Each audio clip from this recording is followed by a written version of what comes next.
Welcome to the Full-Time FBA Show. In each episode, it's our goal to help you turn part-time hours into a full-time income selling almost anything on Amazon. And now, your hosts of the show, Stephen and Rebecca Smotherman. Hello there, and welcome to another episode of the Full-Time FBA Show. We are here with episode 257 for you. We are talking about outsourcing your Amazon back-end activities. Stephen has an interview today with Karen Locker of Solutions for Ecommerce.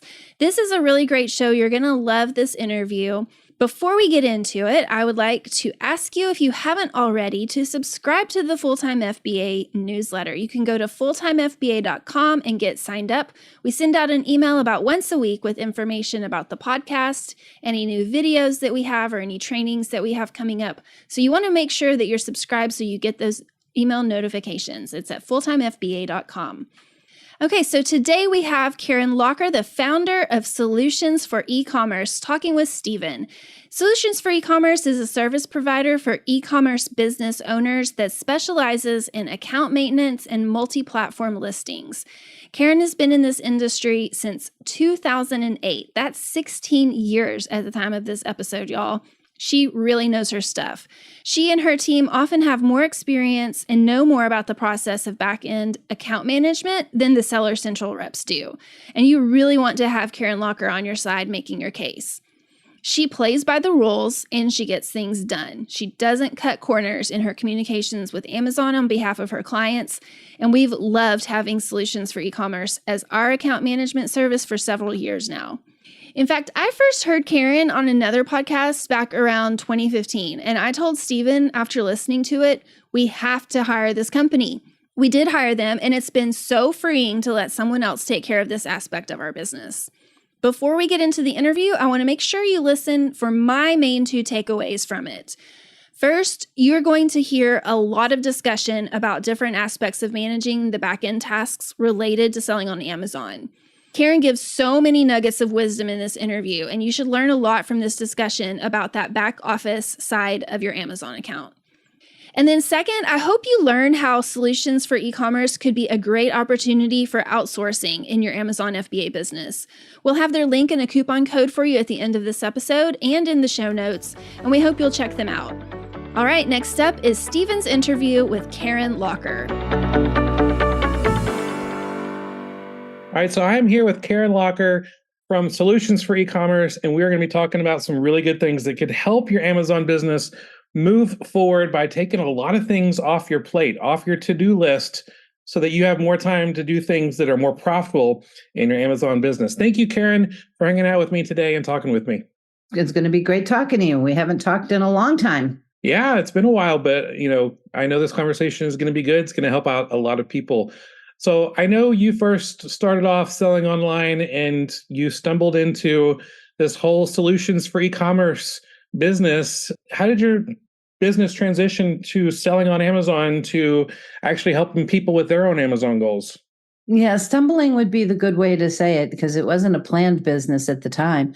So I've been helping some friends put listings up on Amazon since way back in 2008, 2009. I used to, and I still sell a little bit. But what I would do is, Amazon is a flat file world, which is just a spreadsheet. And a lot of people, spreadsheets are daunting. Now, I've been using spreadsheets. I really don't want to admit this, but since 1984, when it was Lotus 123. Oh my goodness, that's old. Long time ago. So to me, a spreadsheet, and that was back when you had the big 5.5-inch floppy disks. So to use a spreadsheet was not a big deal. They're a lot easier, but for a lot of people, it's daunting and it's boring. And when you're trying to upload the stuff to Amazon, you have to make sure every little box is right and go through the errors. So that's how I started, is I started putting up, a couple of listings for people back then, or moving listings they were selling on eBay, and Amazon was the big thing in 2009. So we were moving them to Amazon. Then to get ungated was totally different. If you wanted to be ungated in shoes or clothing, you had to fill out a flat file and you had to fill it out right. Problem was, is you'd send it to Amazon and they'd tell you did it wrong, even though you did it right. And then you'd send it in the way they told you, and then they'd tell you it was wrong. So that's another thing that I started doing is I started doing those spreadsheets for people to get them to be able to sell in clothing, shoes, and accessories, which then mushroomed into fixing other categories, watches and jewelry. Then you just had to send in photos, but they had to be certain photos with white. It was, you had 2 pixels that weren't white that wouldn't pass. Right. So that's a lot of what I started doing. Then when I was working with these people back in, I want to say 2013, 14, it's like, well, I'm in my account and this says it's stranded. What does that mean? Or this says it's suppressed. What does that mean? It's like, I don't know. So I'll go look. And I went and looked and I figured it out. And either I had to do a flat file upload or whatever to fix it. And I'd fix it. And then they'd call me again and say, well, so then I said, well, how about if for every month I just for a flat fee go in and look at this stuff and keep it fixed? And that's basically how Solutions for E-commerce was started, is people started paying me for a flat fee to go look at all these things that nobody has time to look at because you're busy trying to run your business and do the things that are profitable. And sending cases to Amazon is not profitable. Not a profit center to sit there for 2 hours in a 2-week period of time, going back and forth with Amazon, trying to get them to understand what you're saying. Right. Give them what they want, which is never always the same. So yeah, there's a lot of listeners right now who know exactly what you're talking about. They're like, I've tried to reach out to Seller Central. I got a copy and paste reply that had nothing to do with what I was actually talking about or asking. And they seem like they're trying to be helpful, but they're not really being helpful. And so you started figuring out exactly what it was they really wanted to hear and know, and what you need to know as a seller, and fix that communication gap, I guess. And my team has the time, because that's what they're paid for, to spend the time going back and forth with Amazon. I don't go back and forth with Amazon. Account Health called me one time because I sell military challenge coins, and the Marine Corps complained that I was violating their IP. The Marine Corps, we all pay for. So they called me to tell me I had these IP violations. I'm like, yeah, well, it's a Marine Corps. It says Marine, can't do it. And he's like, well, just open a case with seller support. And I actually said to the man, have you ever talked to seller support? And he's like, no. I said, okay. Because as you do this for a long time, a lot of times you know more than the seller support person. And what happens is they give the canned response, you give them the answer back, then a new person comes in and reads it, which doesn't read back to see all the conversations that have been that you've had. So you're basically starting all over again every time. With listings right now, there's been a whole lot of changes, as I'm sure your people are finding out, between bundles and orphans, and when you can add to a parent, when you can't add to it. And every time it's different. There's no consistency to it.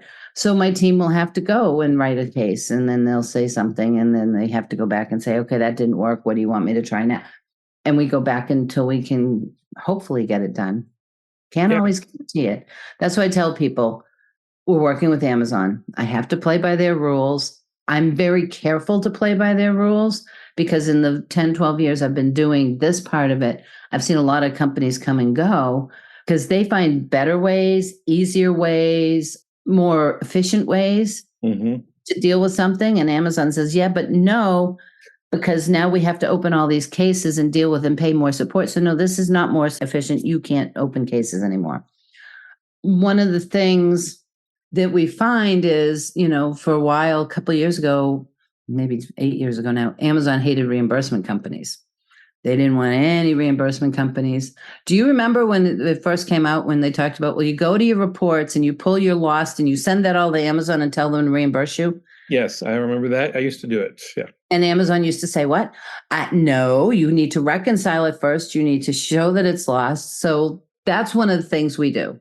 We look at the lost, but we also compare to the found and the reimbursed before we ask Amazon, because that way Amazon has this little known, and I don't know if any of your folks have run into it, misuse of the case log. If you open too many cases in too fast a time, unless there's something specific going on, Amazon will tell you you're misusing the case log. So we're very careful how we open cases. It's their platform, it's their playground, and they control it. And one of the biggest frustrations with interactions with Seller Central, with the Seller Central rep, it's like, I know they're doing the best that they can, I hope. And I know that they're being graded on how fast they deal with things, not actually how fast they help people, but just how fast they get those cases closed. And so they're trying to find quick ways to close the case and stuff. And finding a solution is not always the fastest way for them to close it. And so it's people like, you and me who continue the conversation and continue looking for those solutions are able to actually get things done. And so when you get frustrated with selling on Amazon, a lot of it can be centered around your interactions with Seller Central. And that's why I know I've been using solutions for e-commerce and your services that you and your company put together. I think it's almost 10 years. It might be over 10 years. Yep. It's allowed me to have a peace of mind that all my Amazon backend stuff is being taken care of. It's being taken care of the right way. I'm getting the right kind of reimbursements. I'm getting the feedback removed that needs to be removed. I'm getting this fixed that needs to get fixed. And I'm able to focus on sourcing more inventory, which is the profitable side of business. Exactly. The only place you make your money is when you're buying your inventory. That is the absolutely only place you make any money in this business. And one of the things I've found over the years is Amazon keeps changing the back end, as I'm sure you've seen. Mm-hmm. And every time they make it better for sellers, it actually makes it so much harder to find all of these things that we find. It now takes us twice as long to deal with unfillable inventory than it used to. Yep. To make sure that there's no warehouse distributor damage, carrier damage stuff in there. And then the other problem that we run into a lot, and this is something that not every seller has time to do, we'll go to do a removal order for somebody for an unfulfillable, and Amazon will tell us it's unavailable for removal. Yep. So then we track it, and then 2 weeks later, when we try to remove it again, and they still say it's unavailable for removal, but if it's there for 30 days, they're going to dispose of it. So we then have to open a case on that second time to say, we're trying to remove this inventory. You tell us it's unavailable for removal, but we don't want to have it disposed of. Right. So then at least we have a paper trail that when they do dispose of it, because they'll put it on the disposal order, we can say, well, we opened a case on this date and said it was unavailable for removal, because that's your inventory that they're getting rid of on you. There's a lot of things that we do now that are more double checks to make sure, like we check every day when we go in, we check everybody's disposal orders to make sure there aren't any that Amazon created. Because what happens is, and we specify when we create removal disposal orders, we have a specific code we use. So we know that it's us. We'll see these other ones that start with X and start with, and I'm like, okay. And then we let the seller know there's this disposal order. We can't cancel them anymore. We used to be able to. Can't cancel them, can't do a removal. So we're at least letting you know that this is going on. Sometimes those are the cases where it does take the seller themselves to make the phone call. One of the battles we have, and I'm sure you've seen this, is with the inbound shipping queue. Mm-hmm. We do the reconciliation on that, which is not, from what I understand, and you can tell me if I'm wrong, the inbound shipping queue is not part of this new automatic reimbursement that they're doing for lost and damaged, correct? Right. As far as I know, yeah. Because I'm working with some people and trying to say, we still need to check this. I'm sure you've seen that sometimes Amazon insists they got an empty box. Got a 40-pound empty box. It's a miracle, 40-pound empty box. And Amazon does not let us fight those. It is really hard. We'll open cases, but eventually we'll write back to the seller and say, this is one of those things where you have to call them and try to talk to the captive team and try to get somebody to pay attention. They also have the new counted, and that they've audited it and counted it already. And you may say you're short 5, but you sent in 5. And they're like, we counted it, you're short 5. And then eventually they'll find it and put it. So all of those kinds of things. We open as many cases as we can until Amazon says, no, you can't open any more cases. You were talking about feedback. We open one to try to get it automatically removed. And then every seller decides what we do next. Some want us to open a second case where we kind of put in some information. Some want to do that themselves because they have specific things they want to say. Some want us to do the second case, but not the third one, because I think you get 2 bites of the apple after the automatic. Mm-hmm. So we have a big form that we have everybody fill out when they start. What do you want us to do about these things? Because everybody's different. Some people are very hands-on in their business and some are not. And one of the things I really like about the form that you send to Amazon sellers asking us, how do you want us to handle this? Is that you on a regular basis, I think about once a year, send it out again and be like, is all this still the same? Do you still want us to do the same things, or do you want any things to be changed? And I love that. It's not just, you're only going to treat things differently if we ask you specifically. No, you double check to make sure, is this still how you want to handle things? And we always check on that same once a year. We also check on where your addresses are. Some people are using places, liquidation places themselves. Some people want it to come back to them. Some people want it to go to a warehouse. Some people want different types of things to go different places. So we always check, because Amazon is known to change those. So we send a little snapshot of, this is what Amazon has as your disposal orders. Is this right? So we're partners in this, is the way I look at it. 100%. So it's not a set it and forget it. Because I do have some people that, set it and forget it and don't respond to our emails and don't answer us. And then they yell at us when something happens. And it's like, my team is very diligent. They've been with me, a lot of them 4 or 5 years. We're very careful because we know we're in people's livelihoods. And we just try to take care of all of those time-consuming data entry tasks. And everybody laughs at me when I say this, but it's a true comparison. You couldn't live without your garbage collector taking your trash away from you, right? But do you ever think about the trash collector? Do you ever have any appreciation that this man gets rid of all the nasty stuff in your world? No. We work on the nasty stuff. And it's tough sometimes because it's hard to see what we've done. Because if there were 15 suppressed items and we cleaned them all up, you don't see them anymore. So we send a weekly report. This is what we worked on. This is what we did. And we work on the reimbursements once a month because we try to stay within Amazon's windows. Amazon wants 45 days to return an item. So we can't open a case before 45 days. So we tend to go 60 days so that there's that wiggle room.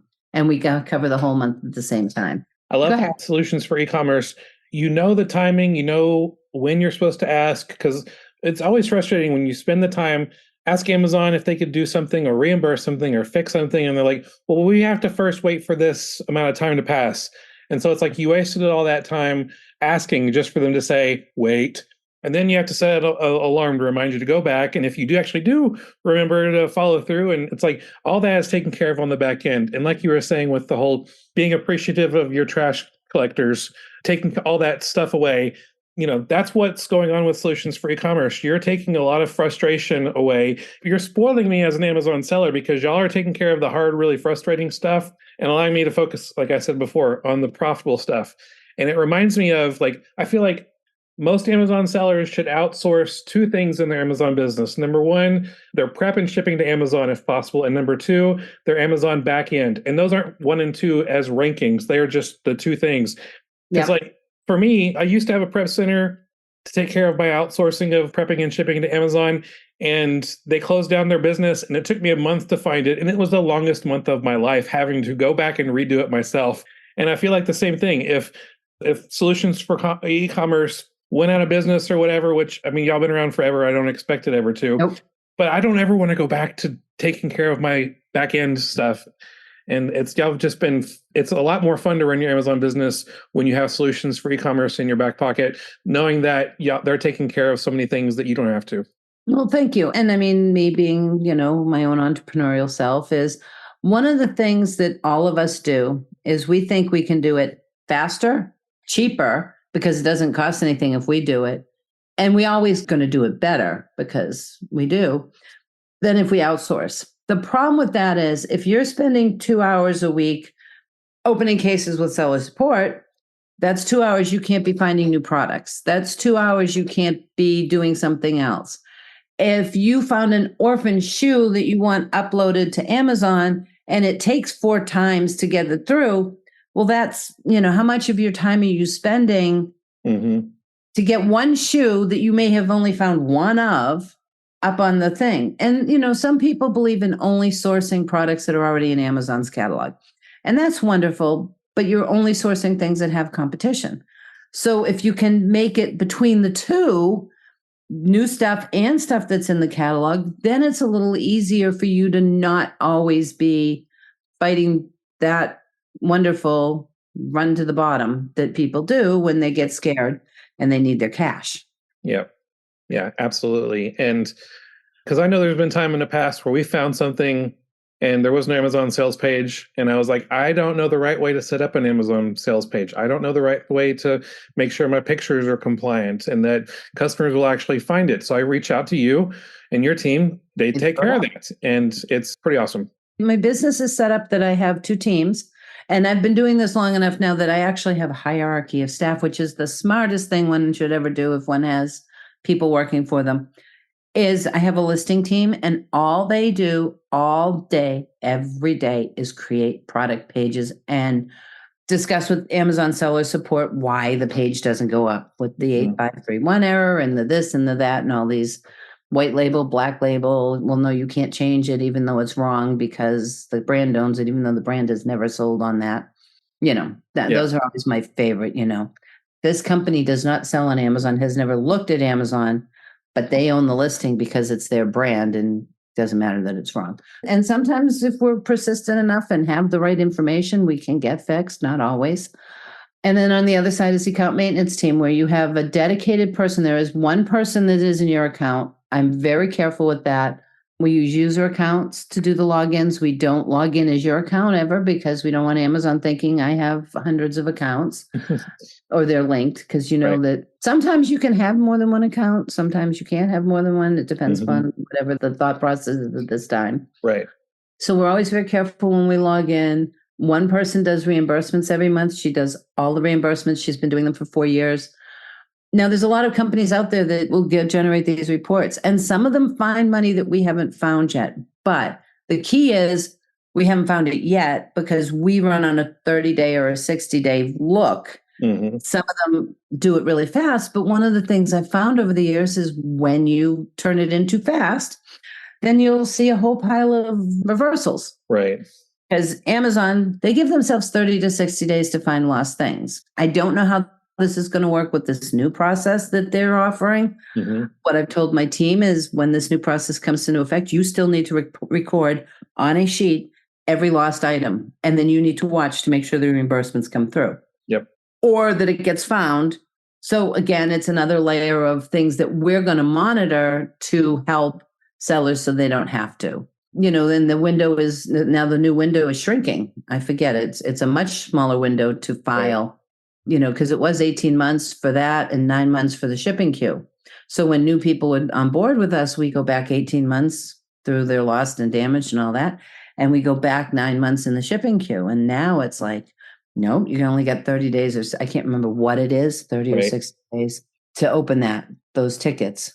So we build in place a lot of double checks to make sure that I can't say we get the most back. I'll be honest. I'm a firm believer in honesty, transparency. But within Amazon's restrictions, we get as much as we can without putting things at risk. Yeah. And I love the reimbursement. I love when I get the reports of hey, this is how much Solutions for Ecommerce has helped you get reimbursed this month in your Amazon business. And many times it's over, y'all help me get reimbursed more than what I'm paying you per month. So I'm able to almost offset that and have most of my months of e-commerce Solutions for Ecommerce paid for because of your reimbursement services. Now, obviously, if you have a newer account or not a lot of inventory in stock, that might not be the case for you. But it is something that I love, that I'm like, all right, that the thing I'm paying to do the work, just a fraction of the work, is helping me pay for all the rest of the work that you do. Yeah. And one of the things that we're very careful of is I used to be able to say, we'll make you more in reimbursements every month. Then I can't say that anymore because Amazon is, as people have learned to open cases and hold Amazon accountable for things, Amazon has learned to adapt their processes. Years ago, we never recorded on that Amazon reimbursements that they did on their own. And we do now. So you can see that, these things were lost, but Amazon did reimburse you. This is what we found. Right. So we're trying to be all inclusive because that stuff is stuff people don't see. Yeah. And we're also careful that we're not just a reimbursement service. There's a lot of reimbursement services out there that charge you 25% of your fees or whatever, but we do a lot more. And as Amazon has evolved, so have we. So some things we don't do is we don't do plan of corrections. I leave that to the people that specialize in that because that's your business. Right. Yeah. And that will keep, it could shut you down. And if we don't do something right, I'd rather, Right. I refer you to somebody that specializes in that. Yeah. But we'll look at your account health and we'll send you a message like, hey, this is going on. We'll look at the voice of the customer, which, I don't know who looks at it, who doesn't. It's just another bit. Because if there's ASIN that's kind of like not doing well, we'll let you know that you can look at it and maybe the detail page is off or you can look at it and make an informed decision. No we problem. try really hard that we don't touch anything that has to do with your wallet, meaning we don't do refunds unless you request us to. We are very careful with that. And we don't tell you how to run your business. I have people that will ask us to make bundle listings. We will tell them that they can't do it this way. And they will say they don't care. They want it done. It's like, okay, but you're at risk if you do it this way. We try to inform everybody the best we can. Another thing we do, I don't know if you have anybody that does some FBM along with FBA. Yes. We'll do the safety claims at that higher level rate that we have is you send us a picture of the packaging, you send us a picture of what you got back, we'll file a safety claim. We do things like when you get stuff back from Amazon as a return that's totally damaged. Right. And a lot of times the biggest one this is the best for is if it's over, when you're bringing back overstock, stuff that you have too much of, and they're yelling at you that you have too much of it. And it's no longer sellable because it's smashed to smithereens. Right. We'll open a case for that as long as you send, as long as they send us the information. Yeah. And we have 2 levels of service for people that want all of that stuff, all of those extraneous cases, and some people that just want the basics and they just want us to monitor all this other stuff. Someone might hear the basics and just think it's a few things. No, it's a ton of things that Solutions for E-commerce does. The more, I think it's called Premier, is just more personalized things that you can ask Solutions. Yeah, more cases, more, as my team calls it, because they are out, they're out overseas, is my ad hoc stuff. Yes. It's like, okay, ad hoc, that's cool. Like you got something that's really weird and you want Amazon, I have somebody that we've been fighting a case for 3 months now on a shipping queue because they sent the wrong thing in. They knew it sent the wrong thing in. Amazon can't find the wrong thing. And it was an expensive thing. So we're still trying to get Amazon. I've gone round and round with entire shipments that have been lost and helping people find $2,000-$3,000 shipments. Back in the old days, a while ago, Amazon had an issue with, assuming it was the FTC, I'm going to guess this, where jewelry was an issue and you had to put all this new information in. Well, the problem is the brand had a vendor central account, which meant Amazon created the listings. And we could create our own back then because jewelry, you didn't have to UPC match.